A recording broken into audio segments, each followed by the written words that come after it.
Hi friends, welcome to Gayathri Karthik channel. இன்றைக்கி நம்ம ஒரு சின்ன க்ளீனிங் வீடியோவும் அதுக்கப்புறமேட்டு ஒரு ரெசிபி வீடியோவும் தான் பார்க்க போகிறோம். ரெசிபி வீடியோ என்னன்னு சொல்லிட்டு வீடியோ ஃபுல்லாக பாருங்கள். ஃபஸ்ட்டு நான் என்ன பண்ணுறேன்னா என்னோடய ஸ்டவ்வை நான் க்ளீன் பண்ணிக்கிறேன். ஆக்சுவலி ஸ்டவ் நார்மலாக தான் சோப் போட்டு தான் நான் தேய்ச்சி வாஷ் பண்ணுவேன் எப்பயுமே. பட் இன்றைக்கி அந்த கம்பி வைக்கிற இடத்துலலாம் பயங்கரமாக அழுக்கு பிடிச்சிருந்தது.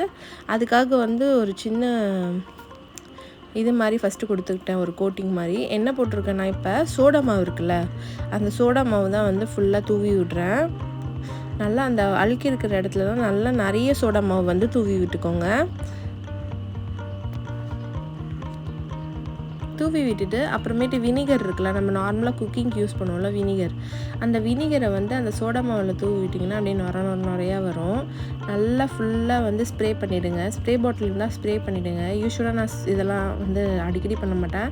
ஸோ என்கிட்ட ஸ்ப்ரே பாட்டில் கிடையாது. இந்த மாதிரி ஃபுல்லாக தூவி விட்டிங்கன்னா அந்த சோடா மாவு இருக்கிறதுலாம் நல்லா நுரைக்கும். நல்லா வினிகரை ஸ்ப்ரே பண்ணிவிட்டு கொஞ்சம் நேரம் அப்படியே விட்டுட்டு அதுக்கப்புறமேட்டு ஒரு ஸ்க்ரப் எடுத்து ஃபுல்லாக தேய்ச்சி விட்டிங்கன்னா நல்லா இந்த ஸ்டவ்வே வெள்ளையாகிடும்.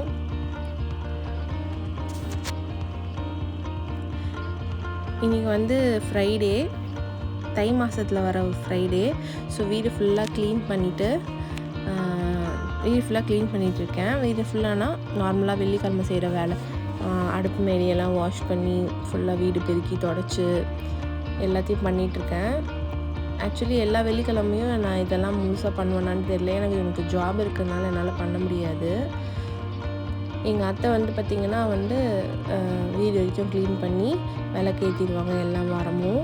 சில வாரத்தில் மட்டும் என்னால் முடிகிற டைமில் நான் பண்ணுவேன். அங்கே பாருங்கள், நான் சும்மா லைட்டாக அங்கே தேய்ச்ச உடனேவே அந்த சோடா மாவோட எஃபெக்ட்னால் ஃபுல்லாக போயிடுச்சு. இந்த மாதிரி தேய்ச்சிங்கன்னா அப்படியே பளபளப்புலாம் ஆகிடும் ஸ்டவ்வே. எனக்கு டைம் இருக்க டைமில் எல்லாத்தையும் நான் ஃபுல்லாக க்ளீன் பண்ணி விளக்கேற்றுவேன்.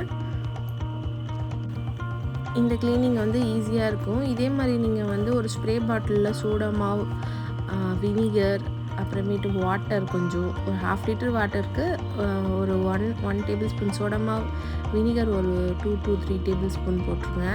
அப்புறமேட்டு கொஞ்சமாக லிக்விட் சோப்பு, இதெல்லாம் போட்டு நல்லா இது பண்ணி வச்சுக்கிட்டிங்கன்னா நீங்கள் ஸ்ப்ரே பண்ணிவிட்டு டிஷ்யூ வச்சு தொடச்சி விட்டிங்கனாலே பளபளன்னு ஆகிடும் ஸ்டவ்வு. நீங்கள் அந்த மாதிரி எடுத்து வச்சுக்கோங்க.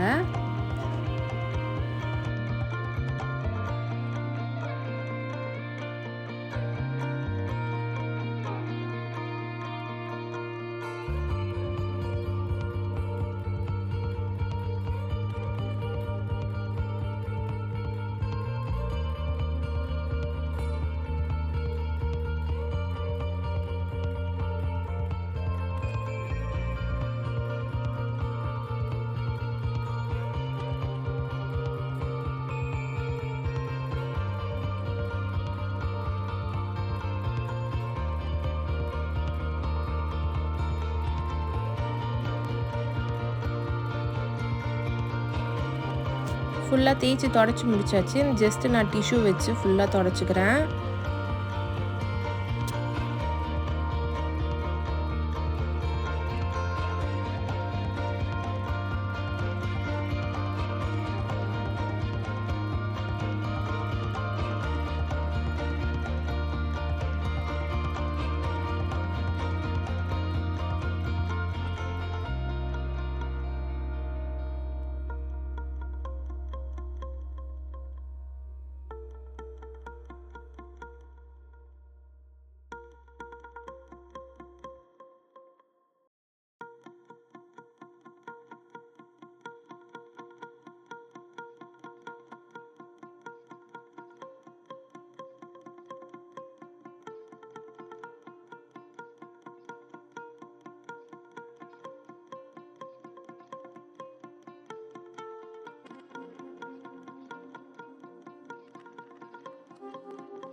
அவ்வளோதான், சிம்பிளாக பளபளன்னு ஆயிடுச்சு பாருங்கள். ஊறவே வைக்க தேவையில்ல, டக்குன்ட்டு வந்து இதுவாயிடுச்சு. ஃபுல்லாக அடுப்பு மேடையெல்லாம் க்ளீன் பண்ணியாச்சு. அந்த வால் ஸ்டிக்கர் நான் மேடையில் ஒட்டினது வந்து பார்த்திங்கன்னா சரியாக ஒட்டலை, சுருக்கமாக ஒட்டுறதுனால டக்குன்னு அந்த இதெல்லாம் ஃபுல்லாகவே போயிடுச்சு. சாமான்லாம் மொத்தமாக கழுவியாச்சு. இன்னும் கொஞ்சமாக சாமான் இருக்குது. எல்லாம் பெரிய பாத்திரம் லாஸ்ட்டாக போடுவோம்ல, அந்த இருக்குது. அதையும் வாஷ் பண்ணி முடிச்சிடுவேன். இந்த வீடியோவில் வந்து கடங் அப்படின்றதுக்குள்ளே வந்து வாஷ் பண்ணி முடிச்சிட்ருப்பேன். ஆனால் எல்லாருக்குமே வந்து ஒரு அக்ஷய பாத்திரம்னா நம்ம வீட்டு சிங்காக தான் இருக்கும், வளைஞ்சிட்டே இருக்கும் பாத்திரம். ஓகே, இந்த வேலைலாம் முடிஞ்சிருச்சு. நடுவில் மதியானம் சாப்பாடு வேலையும் பார்க்கணும்ல. ஸோ அதுக்காக இன்றைக்கி நான் என்ன பண்ண போகிறேன்னா வந்து உருண்டை குழம்பு தான் பண்ண போகிறேன். உருண்டை குழம்பு ஆல்ரெடி வந்து தேங்காய்லாம் ஊற்றி அந்த மாதிரி நான் வந்து ஆல்ரெடி வீடியோ போட்டிருக்கேன். இன்றைக்கி நான் உருண்டை குழம்பு எப்படி பண்ண போகிறேன்னா வந்து பார்த்திங்கன்னா ஒரு கார குழம்பு மாதிரி பண்ண போகிறேன். வாங்க எப்படி பண்ணுறதுன்னு பார்க்கலாம். ஃபஸ்ட்டு கடலைப்பருப்பு எடுத்து அதில் பூண்டு சோம்பு போட்டு நல்லா வந்து தண்ணி இல்லாமல் வந்து அரைச்சி எடுத்துக்கிறேன். அதுக்கப்புறமேட்டு ஆனியன்ஸ் வந்து கட் பண்ணிக்கிறேன். ஃபஸ்ட்டு வந்து உருண்டை ரெடி பண்ணிக்கிறதுக்காக ஆனியன் கட் பண்ணிக்கிறேன்.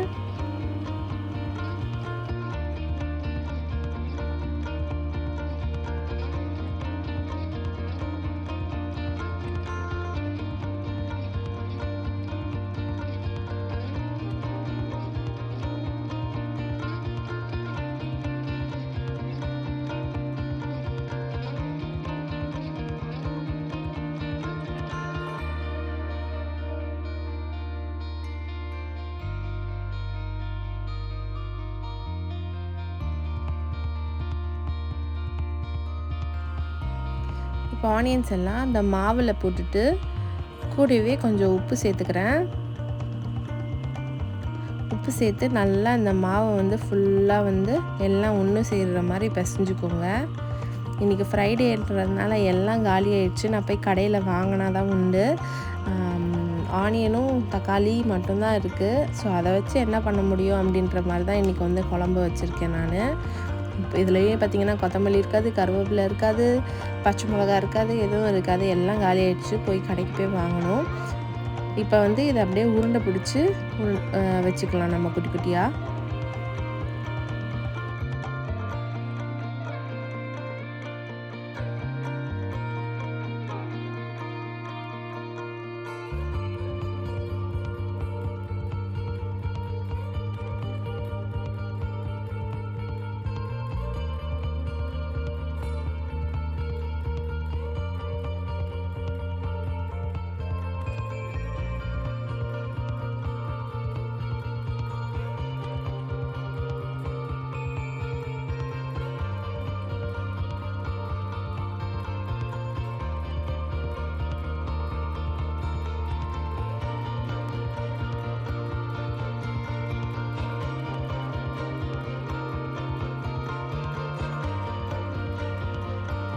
சூப்பராக எல்லா மாவையும் உருண்டை பிடிச்சி வச்சாச்சு.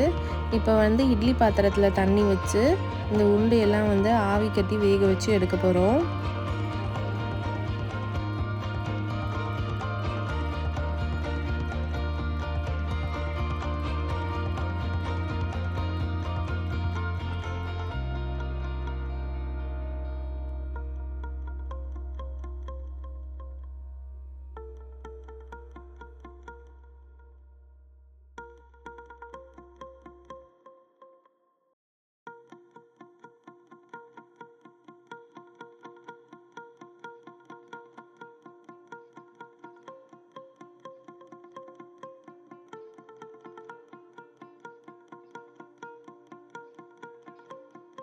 அது அந்த பக்கம் வெந்துட்டுருக்கட்டும். இப்போ வந்து நம்ம இதை வந்து ஒரு காரக்குழம்பு மாதிரி தான் பண்ண போகிறோம்னு சொன்னல, பயங்கர டேஸ்டியாக இருக்கும். காரக்குழம்புல காயெலாம் போட்டால் ஒரு டேஸ்ட் இருக்க மாதிரி, காரக்குழம்புல உருண்டை போட்டால் ஒரு டேஸ்ட் இருக்குங்க. நீங்கள் அதை செஞ்சு பார்த்தா தான் உங்களுக்கு தெரியும். அந்த சோம்பு ஸ்மெல்லு, பூண்டு ஸ்மெல்லாம் காரக்குழம்புல இருந்துச்சுன்னா வேறு லெவலில் இருக்கும். இது வந்து எங்கள் அம்மா பண்ணுவாங்க இந்த மாதிரி. அதே மாதிரி தான் இன்றைக்கி நான் ட்ரை பண்ணியிருக்கேன். ஒரு கடாயில் எண்ணெய் விட்டுருக்கேன். எண்ணெய் விட்டு கடுகு போட்டுக்கிறேன்.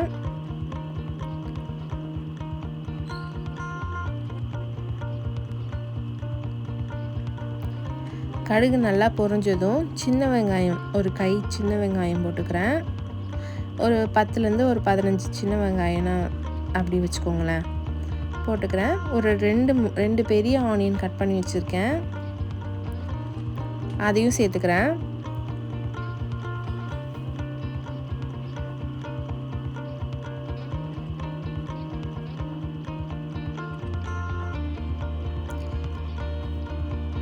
இப்போ இது எல்லாத்தையும் வந்து நல்லா வதக்கிக்கலாம்.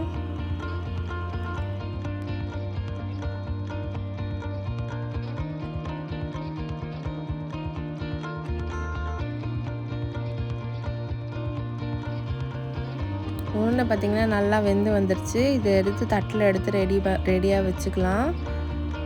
ஆனியனை வந்து நல்லா வதக்கிட்டுருக்கேன். சைட் பை சைடு வந்து பார்த்திங்கன்னா தக்காளியை வந்து கட் பண்ணி வச்சுட்டேன்.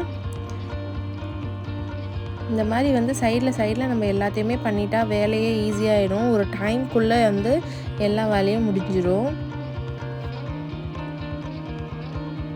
நான் இந்த குக்கிங்கை பண்ணிக்கிட்டே தாங்க நான் இன்னும் அடுப்பு மேடை மட்டும்தான் துடைச்சேன். வீடு பெருக்கி துடைக்கணும். இந்த சமையலை பண்ணிக்கிட்டே தான் நான் வீடு பெருக்கி துடைச்சிட்டேன்.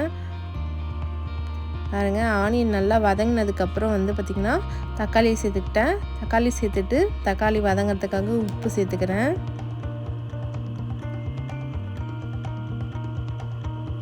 நல்லா வந்து தக்காளியும் நல்லா குழஞ்சி வர அளவுக்கு வதக்கிக்கலாம்.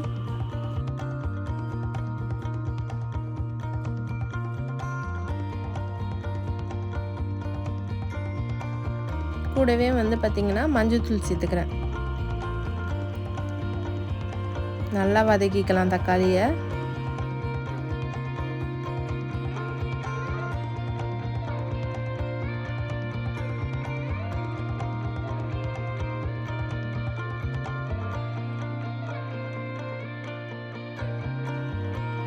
தக்காளி வந்து பார்த்திங்கன்னா நல்லா வதங்கிருச்சு. இப்போ வந்து நான் குழம்பு மிளகாத்தூள் சேர்த்துக்கிறேன். இந்த வெறும் மிளகாத்தூளில் குழம்பு மிளகாத்தூள் சேர்த்துக்கிறேன்.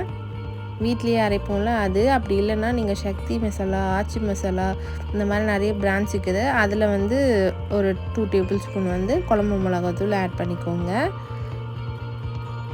ஏன்னா காரத்துக்கு நம்மள இதில் பச்சை மிளகா கூட போடல. போட்டுட்டு இப்போ வந்து புளி தண்ணி ஊற்றிக்கோங்க. நல்லா ஒரு 1லேருந்து 1.5 சைஸ் வந்து எலுமிச்சை பழ சைஸ்க்கு எடுத்து நான் கரைச்சி வச்சுருக்கேன். அந்த புளி தண்ணியை ஃபஸ்ட்டு நான் தீஞ்சிடக்கூடாதுன்ட்டு சொல்லிட்டு கொஞ்சமாக ஊற்றி அதை வந்து வணக்கிக்கிட்டேன். ஸோ அடி பிடிக்காமல் இருக்கும். இப்போ வந்து புளி தண்ணியை ஃபுல்லாக ஊற்றிடலாம்.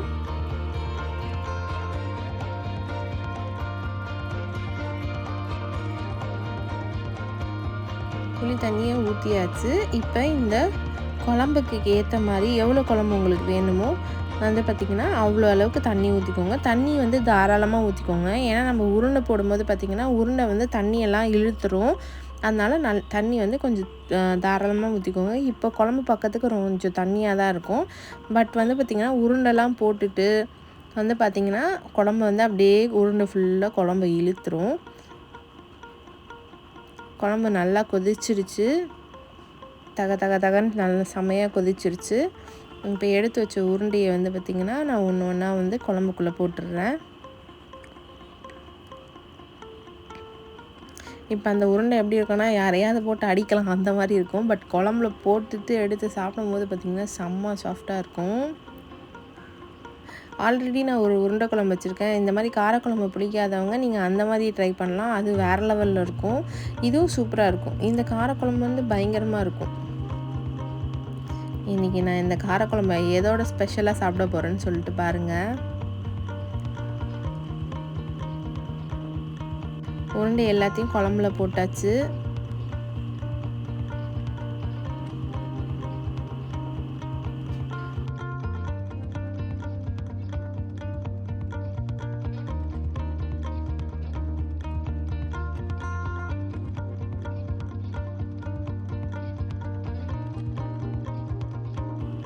குழம்பு பார்த்திங்கன்னா நல்லா கொதிஞ்சு எண்ணெயெல்லாம் பிரிஞ்சு வந்துருச்சு.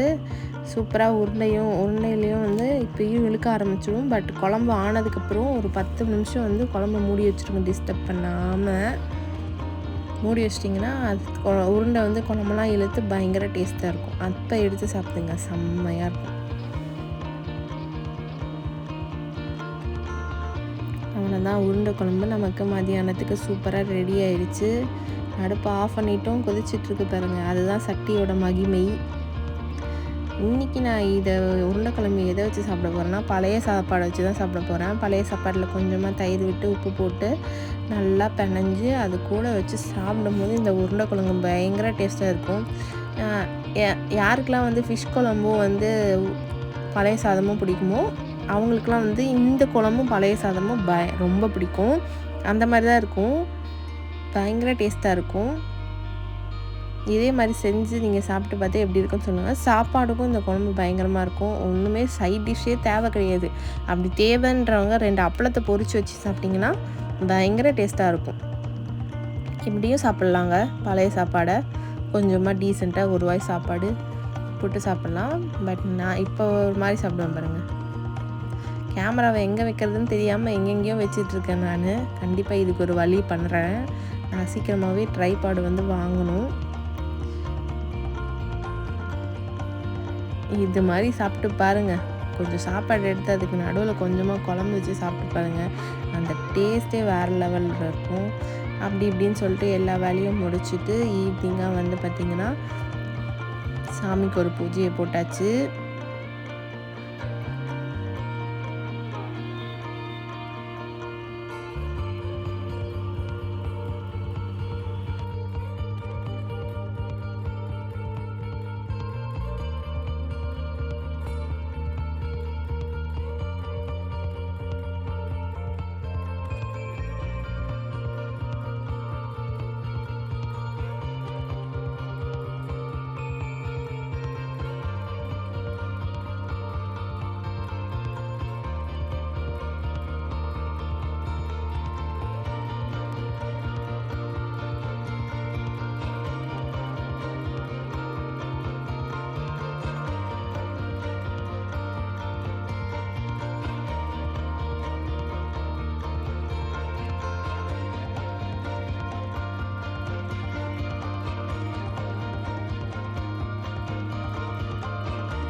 அவ்வளோதாங்க. இந்த தை வெள்ளிக்கிழமை எனக்கு இப்படி தான் போச்சு. உங்களுக்கு இன்றைக்கி எப்படி போச்சுன்னு சொல்லிட்டு கமெண்ட் பண்ணுங்கள். இதோட நான் இந்த வீடியோவை முடிச்சுக்கிறேன். நெக்ஸ்ட் வீடியோவில் பார்க்கலாம். இந்த வீடியோ பிடிச்சிருந்தா லைக் பண்ணி, ஷேர் பண்ணி, கமெண்ட் பண்ணுங்கள். அப்புறம் காயத்ரி கார்த்திக் சேனலை சப்ஸ்கிரைப் பண்ணுங்கள். பாய் பாய். நெக்ஸ்ட் வீடியோவில் பார்க்கலாம். தேங்க்ஸ் ஃபார் வாட்சிங்.